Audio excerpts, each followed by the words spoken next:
Hello guys, আসসালামু আলাইকুম। কেমন আছেন সবাই? এটা হচ্ছে আমাদের গ্রামে সকালবেলা বাচ্চাদের সাথে একটু হাঁটাহাঁটি চলতেছে। এখন কালকে রাত্রে হালকা বৃষ্টি হয়েছে, তো এখন পরিবেশটা খুব সুন্দর অ্যান্ড ঠান্ডাই লাগতেছে এখন মোটামুটি আর কি।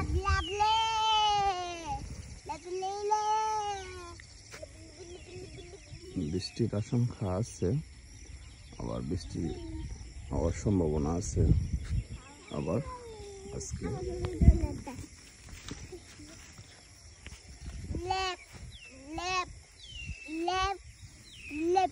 চলো সামনের দিকে আসছি, সামনের দিকে চলো, সামনের দিকে চলো না,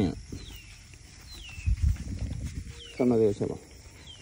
আজকে আবার বৃষ্টি হওয়ার সম্ভাবনা আছে, যেরকম আকাশ এখন অনেক মেঘলা, যে কোনো সময় বৃষ্টি আসতে পারে।